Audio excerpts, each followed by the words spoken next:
맥추절을 지키라, 이런 제목으로 같이 은혜를 하려고 합니다.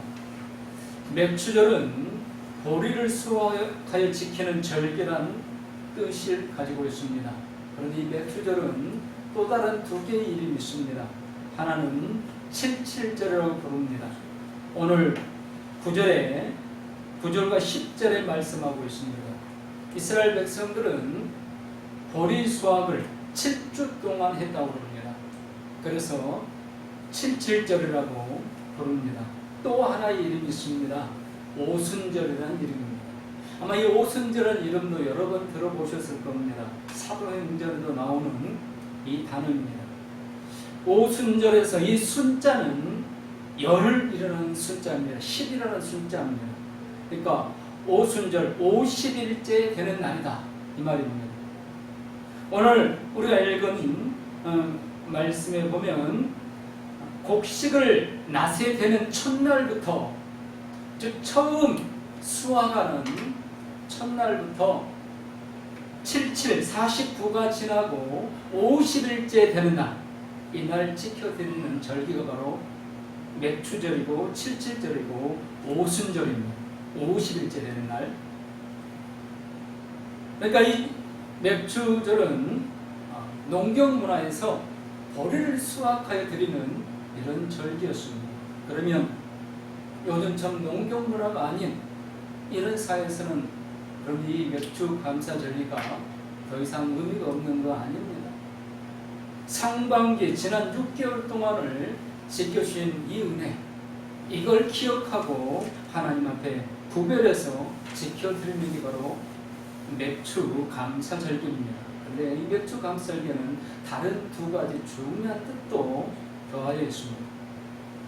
모세가 이스라엘 백성들을 이제 인도에서 시내산이라는 산 앞에 머물게 됩니다. 홍해를 건너와서 광야를 향하여 나아가면서 시내산이라는 큰 산 앞에, 산 밑에 머물게 되는데, 바로 여기서 10계명을 받습니다. 또 다른 율법들을 받습니다. 레위기에 나오는 많은 율법들을 이 시내산에서 받게 되는데, 바로 이 시내산에 올라간 때가 언제는 애굽에서 나온 지 50일째 된 날입니다. 오순절 50일째 된 날. 굉장히 중요한 의미가 있습니다. 이스라엘 백성들의 애굽에서는 국가가 없었습니다. 그냥 노예들이었습니다. 한 민족 집단이었지만 국가라는 형태가 없고 노예 집단이었습니다. 그런데 하나님께서 시내산 앞에서 10계명과 많은 율법을 줍니다. 법을 줍니다.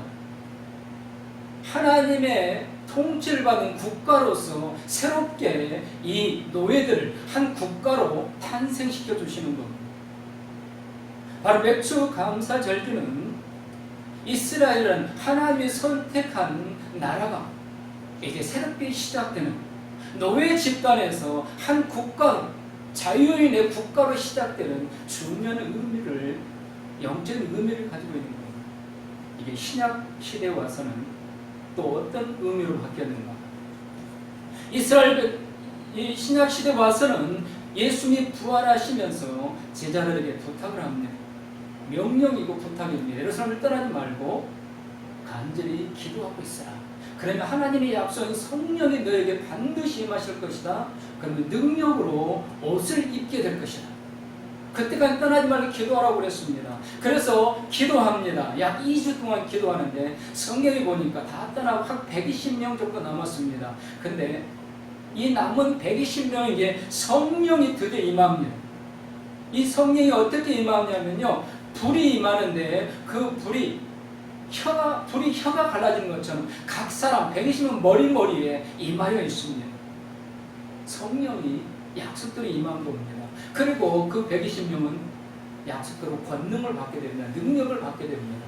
바로 이 날이 어떤 날인가? 사도행전 오순절 날이 이름에 바로 오순절 날입니다. 맥주 감사 절기. 영적으로 이 맥주 감사 절기는 정말 중요한 의미들을 가지고 있습니다. 지난 6개월 동안 우리의 신앙을 지키고, 우리의 믿음을 지키고, 우리의 건강을 지키고, 우리의 삶의 터전을 지키고, 우리의 일터를 지키고 우리에게 일용할 양식을 주시고 오늘까지 이르게 해주신 줄로 믿습니다. 감사절기죠. 뿐만 아니라 노예 집단에서 한 국가가 탄생하는 겁니다. 오늘 우리는 하나님이 통치하는 하나님의 국가의 귀한 국민들인 줄로 믿으시기 바랍니다. 또한 성령이 불같이 임해서 교회가 탄생하게 됩니다. 이때까지는 오순절날 성령이 임하기 전까지는 예수님의 제자들이 모였지만 교회는 없었습니다. 그냥 모여서 기도하고 이게 하는 일이었습니다. 그런데 이날 오순절날 성령이 임함으로 공식적으로 교회가 탄생하기 시작합니다. 가을에 드리는 추수감사절기보다 훨씬 영적으로 깊은 의미가 있는 게 바로 이 맥주 감사절기입니다. 오늘 하나님 이 맥주 감사절기를 결코 가볍게 하지 말라는 겁니다. 맥주 감사절기를 어떻게 지켜야 되는가? 성경에 여러 군데 말씀하고 있지만 오늘 우리가 읽은 말씀에 몇 가지를 말씀합니다. 첫 번째, 반드시 지켜야 된다. 지켜도 되고 안 지켜도 된다가 아닙니다. 여기 반드시 지키라는 것은 우리의 형편과 사정과 상관없이 반드시 어떤 일이 있어도 이 절기는 지켜야 됩니다. 그래서 오늘 지키란 말씀을 여러 차례 말합니다. 10절에 내 하나님 여호와 앞에 7절을 지키라. 13절에도 지켜라. 14절에서도 지켜라. 15절에서도 지키라고 말씀하고 있고 16절에서도 반드시 지키라. 여러 번 거듭거듭 지켜야 된다고 강조하고 있습니다. 이스라엘 특별히 남자들은 아무리 먼 곳에 살고 있을지라도 적어도 1년에 3번 어떤 일이 있어도 이 절기에는 예루살렘까지 와야 됩니다. 하나님의 성전이 있는 곳까지 와서 반드시 이 절기를 지켜야 됐습니다. 왜? 하나님의 명령이니까.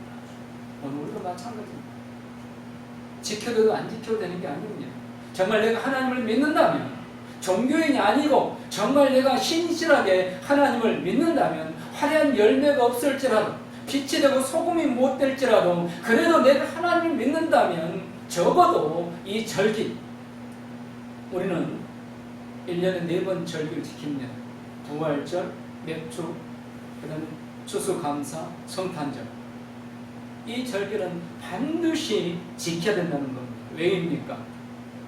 절기를 지킨다는 것은요, 하나님과의 관계 문제입니다. 여러분, 부모님 생신이 되면은 어떤 모양으로든 부모님의 생신을 표현을 합니다. 직접 찾아가서 식사를 대접하든 선물을 보내든 가지 못하면 하나님께 전화라고 드립니다. 왜입니까? 관계입니다. 관계. 자식이 생일이 닥쳤는데 부모가 아무 관심이 없다. 관계가 문제인 거예요. 절기를 지킨다는 것은 하나님과의 관계가 형성된다는 겁니다. 절기를 지키지 않는, 절기를 우습게 여긴다. 하나님과 관계가 없는 사람이에요. 하나님의 절기를 전혀 관심이 없는 성도는 심각한 문제입니다. 하나님과 관계가 없는 거예요. 그래서 이 절기는 하나님이 반드시 지키라고 명령한 것은 너와 나는 관계가 있기 때문이다. 특별한 관계이기 때문이다. 여기 지킨다는 이 뜻은 원어상으로 경축한다, 의식을 거행한다, 찬양한다, 덕을 기른다 이런 의미를 가지고 있습니다. 무슨 말입니까? 하나님께서 주신 모든 것을 찬양하면서 하나님의 덕을 기른다, 하나님을 경축한다 이 말입니다. 맥주절기에 관계하여 물론 추수감사절기도 마찬가지만 우리가 무엇을 특별히 감사해야 될 건가? 오늘 많은 감사해야 될 이유들이 있겠지만 오늘 시편 136편을 감사해야 될 대표적인 말씀으로 오늘 나누려고 합니다. 시편 136편은 1절부터 26절까지 되어 있는데 매 절마다 후렴구에 공통적으로 나오는 말씀이 있습니다. 26번 각 절마다 무슨 말씀인가? 그 인자심이 영원하미로다. 여러분, 왜 우리가 절기 때 하나님 앞에 감사해야 되냐면요, 왜 경축하고 무슨 하나님의 덕을 기려야 되는가? 하나님이 나에게 무슨 은혜를 주셨는가? 무슨 복을 주신, 무슨 덕을 끼치셨는가? 그 인자심이 영원합니다. 하나님 나에게 베풀어 주신 인자심. 그러면 시편 기자는 그걸 뭐라고 얘기하고 있을까요? 자, 우리 시편 136편 앞에 우리 한 절 한 절을 너무 빨리 읽지 마시고 무슨 말씀인가? 왜 우리가 감사해야 되는가? 하나님의 어떤 인자심을 노래하고 있는가? 좀 생각해 보면서 함께 1절부터 같이 읽겠습니다. 여호와께 감사하라. 그는 선하시며 그 인자심이 영원하리로다. 신들 중에 뛰어난 하나님께 감사하라. 그 인자심이 영원하리로다. 주들 중에 뛰어난 주께 감사하라. 그 인자심이 영원하리로다. 홀로 큰 기이한 일들을 행하신 이에게 감사하라. 그 인자심이 영원하리로다. 지혜로 하늘을 지으신 이에게 감사하라. 그 인자심이 영원하리로다. 땅을 물 위에 펴신 이에게 감사하라. 그 인자심이 영원하리로다. 큰 빛들을 지으신 이에게 감사하라. 그 인자심이 영원하리로다. 해로 낮을 주관하신 이에게 감사하라. 그 인자심이 영원하리로다. 달과 별들로 밤을 주관하신 이에게 감사하라. 그 인자심이 영원하리로다. 애굽의 장자를 치신 이에게 감사하라. 그 인자심이 영원하리로다. 이스라엘을 그들 중에서 인도하여 내신 이에게 감사하라. 그 인자심이 영원하리로다. 강한 손과 펴신 팔로 인도하여 내신 이에게 감사하라. 그 인자심이 영원하리로다. 홍해를 가르신 이에게 감사하라. 그 인자심이 영원하리로다. 이스라엘을 그 가운데로 통과하게 하신 이에게 감사하라. 그 인자심이 영원하리로다. 바로와 그의 군대를 홍해에 엎드려 뿌리신 이에게 감사하라. 그 인자심이 영원하리로다.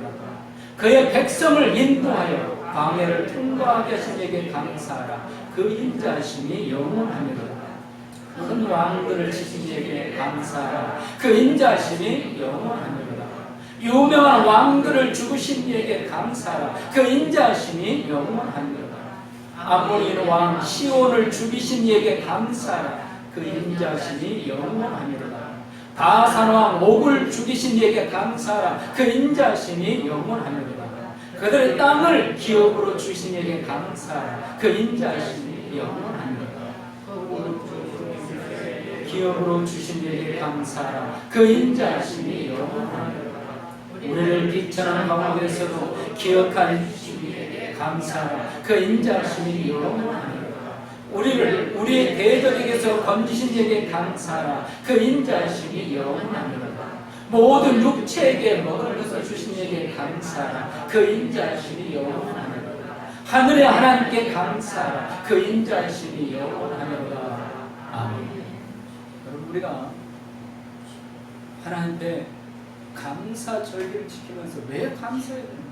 적어도 하나님의 인자하심. 그러면 그 인자하심, 어떤 인자하심을 말하고 있는가? 우리 각자 표현할 수 있습니다. 다양하게 표현할 수 있습니다.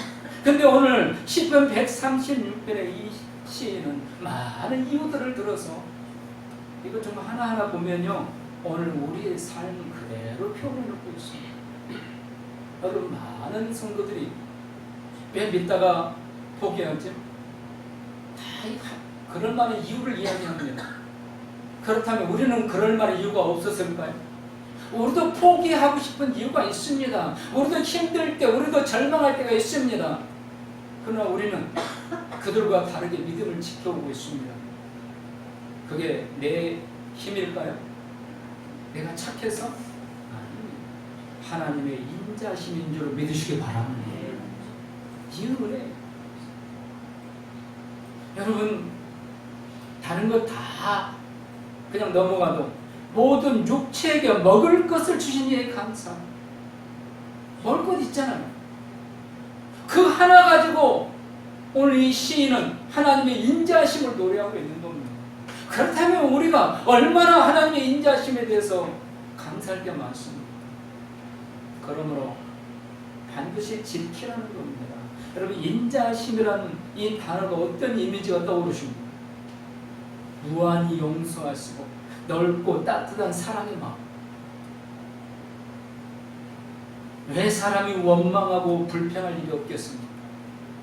시비 다툼이 왜 없겠습니까? 그러나 하나님께서 인자하심을 베푸시며 원망보다는 감사하고 불평보다는 감사하고 찬송을 드립니다. 오늘 우리 은총교회 성도님들 되시기를 주님의 이름으로 축복합니다. 두 번째, 드리라고 말씀합니다. 10절에 내 하나님 여호와 앞에 7절을 지키게 돼 내 하나님 여호와께서 내게 복을 주신 대로 내 힘을 위하여 자원하는 예물을 드리고, 16절에서도 빈손으로 여호와를 배웁지 말고 17절에 각 사람이 내 하나님 여호와께서 주신 복을 따라 그 힘대로 드릴지니라. 여러분, 하나님께서 이렇게 드리라고 그러니까 절기가 되면, 절기 무렵이 되면 시험에 드는 성도들도 있습니다. 근데요, 여러분, 하나님께서 왜 이렇게 드릴 것을 강조할까요? 복을 받으라는 역설적인 의미입니다. 여기 하나님 앞에 절기 때 감사 헌금을 드리는 세 가지 원리를 말하고 있습니다. 첫째는 내게 복을 주신 대로 드려요. 어려울 때, 힘들 때 우리 하나님을 찾아가서 도움을 청합니다. 사람을 찾아가 도움을 청합니다. 그런데 그 문제가 해결되고 나면 다 잊어버립니다. 감사할 일은 너무 쉽게 잊어버립니다. 그런데 마음에 상처를 입은 일은 죽을 때까지 못 잊습니다. 이게 인간입니다. 배은망덕한 성품, 이게 인간입니다. 하나님 앞에 이런 식으로 나오면 어떻게 될까요? 누가 손해일까요? 우리가 손해입니다. 성도가 손해입니다. 감사해야 하나님은 사람을 더 축복할 건데 배은망덕하면 줄 수가 없다는 겁니다. 그래서 하나님께서 이 절기를 통해서 억지로라도 감사하라는 겁니다. 잊지 말고, 이 절기가 하나님과 관계 문제라고 그랬잖아요. 절기를 지킨다는 하나님과의 관계가 있다는 겁니다. 올바른 관계라는 거예요. 그러니까 하나님과의 올바른 관계라면 하나님의 은혜를 잊지 말라는 겁니다. 그리고 하나님 앞에 감사하는 겁니다. 신명기 6장 10절부터 12절까지 이렇게 말씀합니다. 내 하나님 여호와께서 내 조상 아브라함과 이삭과 야곱을 향하여 내게 주리라 맹세한 땅으로 너를 들어가게 하시고 내가 건축하지 아니한 크고 아름다운 성을 얻게 하시며 내가 채우지 아니한 아름다운 물건이 가득한 집을 얻게 하시며 내가 파지 아니한 우물을 차지하게 하시며 내가 심지 아니한 포도원과 감람나무를 차지하게 하사 내가 배불리 먹게 하실 때 하나님께 복을 주신다는 겁니다. 그런데 그때 그렇게 복을 받았을 때 너는 조심하여 너를 애굽 땅 종되었던 집에서 인도하여 내신 여호와를 잊지 말고, 잊지 말라는 겁니다. 장로님 기도하실 때 첫사랑을 잊지 말게다가 기도하셨습니다. 하나님의 첫사랑, 그거 잊지 말아야 됩니다. 그걸 너무 쉽게 잊고 살잖아요. 여러분, 처음 구원의 감격을 느꼈을 때 그때 뭐라고 하나님께 기도했습니까? 하나님, 이제 이것만 됐습니다. 가난해도 먹을 것이 없어도 찬송을 하며 하나님을 따르겠습니다. 하나님을 믿겠습니다. 근데 지금 다 잊어버렸잖아요.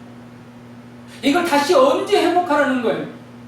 사실은 매일마다 회복해야 되면 안 되잖아요. 주일마다 회복해야 돼요. 잘 안 돼요. 절기 때 회복하라는 겁니다. 절기 때는 무리를 해서라도 억지로라도 먼 거리에서라도 외국에 있다라도 예루살렘에 오라는 겁니다. 내 하나님을 찾아서 오라는 겁니다. 빈손으로 오지 말고 물질을 반드시 가지고 오라는 겁니다. 회복하라는 거예요. 잊지 말라는 거예요. 하나님과 관계를 잊지 말고 하나님과 관계를 회복하라는 거예요. 여러분, 하나님이 사랑의 음성을 듣는 복된 길을 가지시기를 축복합니다. 두 번째 헌금은요, 자신의 힘을 헤아려 드리라고 말씀합니다. 내게 복을 주신 대로 내 힘을 헤아려 자원하는 예물을 드리라. 민수기 28장 26절 27절에 하나님 앞에 이 절기 예물을 드리는 네 가지를 말씀하고 있습니다. 첫 번째, 송아지를 가지고 와야 되는 사람이 있습니다. 잘 사는 사람. 송아지 한 마리 가지고 오라는 거예요. 여러분, 요즘 송아지 한 마리 얼마인지 계산해 보셨나요? 두 번째 종류는 이제 송아지를 가지고 올 그런 사람이 못 되면 양을 한 마리 가지고 오라는 거예요. 양 한 마리 얼마씩이죠? 양도 안 될 가난한 사람이다. 그럼 비둘기를 가지고 오라는 거예요. 근데 비둘기도 가지고 오지 못한다. 그러면 밀가루라도 가지고 오라는, 가루라도 가지고 오라. 누구든지 이 절기를 하나님 앞에 지킬 때는 이렇게 자기의 형편에 따라 하나님 주신 은혜에 따라 복에 따라서, 그러면 송아지를 바칠 만한 복을 받았는데 밀가루를 가져오고 비를 가져온다. 하나님이 기뻐하실까요? 아닙니다. 가난해서 비둘기도 살 돈이 없는데 이 사람이 빚을 내서 양을 가지고 오라고 하시나요? 아닙니다. 하나님이 나에게 주신 복에 따라서 하나님. 여러분, 우리가 뭘 믿습니까? 성경을 믿으시기 바랍니다. 하나님 말씀을 믿는 거예요. 우리의 신앙은 하나님 말씀이 기준입니다. 누가복음 10장 48절에 예수님께서 이렇게 말씀합니다. 물은 많이 받은 자에게서는 많이 찾을 것이요 많이 맡은 자에게는 많이 달라 할 것입니다. 세 번째로 자원하는 마음으로 드리는 것. 헌금은 강요해서 작정 헌금을 하고, 물론 스스로 자기가 원해서 지금 당장 돈이 없으니까 매월 또는 매년 얼마씩 하겠다 이렇게 스스로 작정하는 것은 괜찮습니다. 그런데 마음이 없는데 억지로 시켜서 작정하는 것, 하나님 그거 원하지 않으십니다. 하나님은 자원하는 예물을 원하십니다. 그래서 오늘 자원하여서 가지고 오라는 말을 여러 번 하고 계십니다. 고린도후서 8장 1절에서 3절까지 중요한 말씀을 고린도서 9장 7절에 이렇게 말씀합니다. 각각 그 마음에 정한 대로 할 것이요 인색함으로나 억지로 하지 말지니 하나님은 즐겨내는 자를 사랑하십니다. 여기 즐겨낸다는 건 무슨 말씀일까요? 자원해야 한다. 몇 번 말씀드렸지만 여러분, 헌금하는 것 때문에 시험 들 것 같으면 하지 마십시오. 헌금 안 하고 은혜 받고, 그리고 하나님 주신 감동에 따라서 헌금하는 게 낫지, 헌금 억지로 하고 시험 들 것 같으면 하나님에게도 영광이 안 되고 자신에게도 복이 안 되고 교회에도 덕이 안 됩니다. 그러나 받은 은혜대로 하시기 바랍니다. 하나님 나에게 주신 은혜대로. 이게 절기를 지키는, 드리려는 중요한 의미입니다. 사도 바울이 칭찬한 교회가 있습니다. 이 교회는 사실은 가정교회들, 지금은 우리가 이렇게 여러 가정들이 모인 지역교회지만 성경에 나오는 초대교회는 가정들 교회였습니다. 아무리 많아봐야 친척들 모이는 두세 가정. 그런데 이 가정교회 중에 사도 바울이 지극히 칭찬한 교회가 있습니다. 마게도냐라는 교회인데 이렇게 칭찬합니다. 환난의 많은 시련 가운데서 저희 넘치는 기쁨과 극한 가난이 저희로 풍성한 연보를 넘치도록 하게 하였느니라. 내가 증거하노니 저희가 힘대로 할 뿐 아니라 힘에 지나도록 자원하여 드렸느니라. 우리 은총교회 성도님들이 이런 믿음으로, 이런 정신으로 절기를 지켜드릴 수 있기를 축복합니다. 세 번째는 즐거워하라고 말씀합니다. 지키라, 드리라, 그리고 즐거워. 여러분, 헌금이 마음의 부담이 가면 절기가 즐기는 절기가 안 됩니다. 그런데 자원한 마음으로 기쁨으로 하면 분명히 절기는 즐거워할 수 있는 절기가 됩니다. 그런데 즐거워한데 나 혼자 즐거워하는 게 아닙니다. 오늘 11절에 보면 너와 내 자녀와 노비 종들, 내 성 중에 거하는 레위인 목회자들, 너희 중에 있는 객, 지나가는 여행객, 고아, 과부, 함께 내 하나님 여호와께서 그 이름을 두시려고 택하신 곳에서 내 하나님 여호와 앞에서 즐거워할지니라. 함께 즐거워하라고 그랬습니다. 근데 어디서 즐거워하라고 그러는가? 여기 즐거워하는 장소를 두 곳을 지명을 합니다. 택하신 곳, 그 여호와께서 그 이름을 두시려고 택하신 곳, 또한 내 하나님 여호와 앞에서. 이때 당시에 하나님 여호와 이름을 두시려고 택하신 곳이 어디입니까? 성막이었습니다. 성전. 요즘 어디입니까? 교회를 말합니다. 주님의 이름 모이는 교회, 은천교회. 거기가 바로 택하신 곳이고 거기가 바로 하나님 앞입니다. 물론 여기 계셔도 여기 하나님이 지금 인도에 계신 그 하나님 앞에 이 절기를 감사로 지키지 못하면 여호와 앞에서 드리는 게 아닙니다. 여호와 앞에서, 하나님 앞에서 즐거워하는 겁니다. 나 혼자가 아니라 모두가 함께 남녀노소 지혜를 불문하고.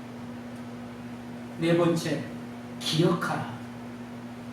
오늘 12절 말씀에 기억하라고 말했습니다. 너는 애굽에서 종되었던 것을 기억하고.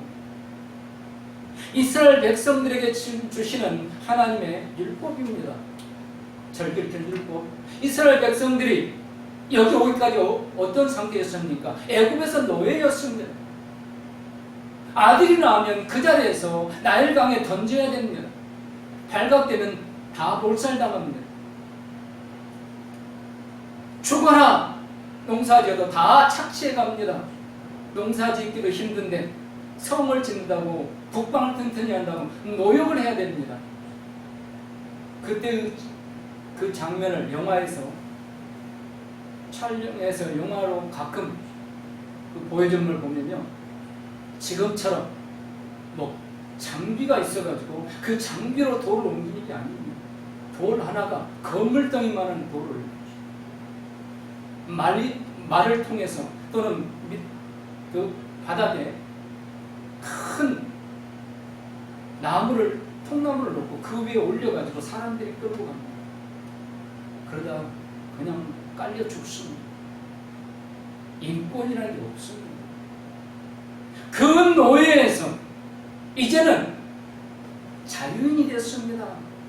한 나라 국가의 백성이 되었습니다. 국가의 보호를 받는 사람이 되었습니다. 여러분, 우리가 억울한 일이 있으면 국가의 호소에서 법의 보호를 받고 정부의 보호를 받잖아요. 이제 또 추석 전에 또 돈 준다고 그러잖아요. 보호를 받는 거예요. 그런데 노예는 이런 게 없습니다. 인권도 없고 보호받는 게 없습니다. 이스라엘 사람들은 그랬습니다. 애굽에서. 그런데 이제는 보호를 받는 거예요. 국가가 보호해줍니다. 나라가 보호해줍니다. 하나님께서 왕이 되어서 통치해 주시고 인도해 주십니다. 기억하라는 겁니다. 잊지 말라는 겁니다. 오늘 우리에게는 이 말씀이 어떤 것을 잊지 말라고 그럴까요? 여러분, 우리가 죄와 허물로 죽었던 자임을 잊지 말라는 겁니다. 마귀로부터, 멸망으로부터, 지옥으로부터 우리는 구원받았음을 잊지 말라는 겁니다. 하나님의 자녀가 되었고 지금 죽어도 천국에서 영생을 누리게 됩니다. 잊지 말라는 겁니다. 잊지 말라.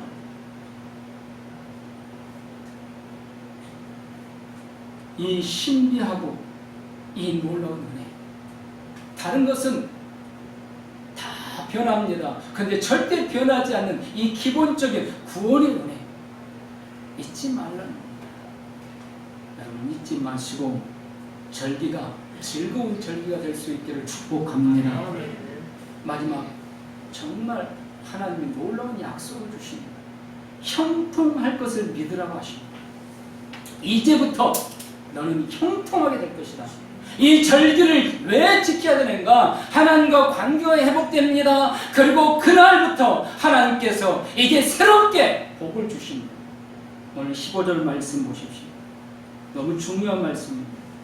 내 하나님 여호와께서 택하신 곳에서 너는 이래 동안 내 하나님 여호와 앞에서 절기를 지키고 내 하나님 여호와께서 내 모든 소출과 내 손으로는 행한 모든 일에 복 주실 것이니. 여러분 여기 잘 보셔야 됩니다. 복을 주실 것이니. 복을 주셨다가 아닙니다. 복을 주실 것이라는 겁니다. 맥주 감사절기, 모든 절기는 지난 시간들을 주신 은혜, 감사해서 지키는 겁니다. 이게 기본입니다. 그런데 하나님이 여기에 멈추지 않습니다. 절기를 지키면 또 다른 약속을 주시는 겁니다.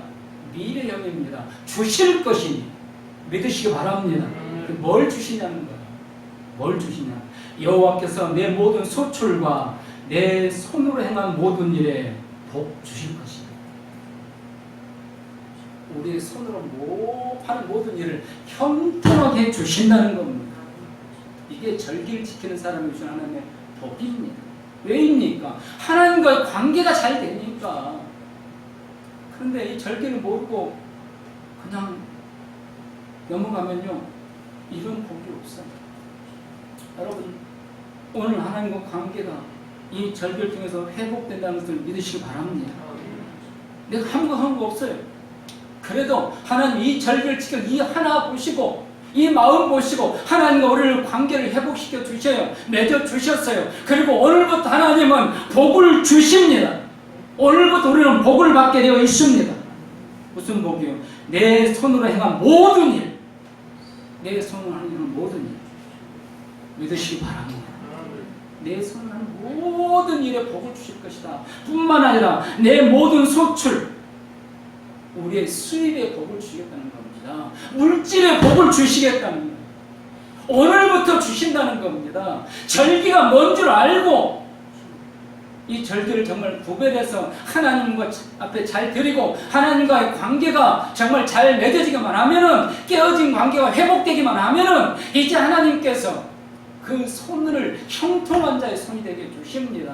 그리고 소득에 복을 주십니다. 믿으시기 바랍니다. 이게 절기를 지키는 자에게는 주시는 축복이고 약속입니다. 그러므로 이 절기는 반드시 지켜야 하는 겁니다. 하나님이 물질이 없어서 물질을 가지고 오라고 하는 거 아닙니다. 하나님과의 관계가 되어 있고, 그러면 하나님께서 내가 어디에서 무엇을 하든지 언제든지 하루 24시간 네가 하는 모든 일, 네 손으로 하는 모든 일을 형통하게 하고 내 소출에 풍성하게 주실 것이다. 여러분, 성경을 믿으시기 바랍니다. 제가 아무리 피를 토하고 마도 저를 믿어서는 안 됩니다. 하나님 말씀, 이 문자를 믿으시기 바랍니다. 그래서 저는 월요일날 이 말씀을 준비하고 한 주간 내내 이 말씀 외우다시피 했습니다. 한글로 외우고 영어로 외우고. 말씀이 기적입니다. 오늘 이 절기가 우리에게 놀라운 은혜의 시간이고 축복의 기회인 줄 아시고,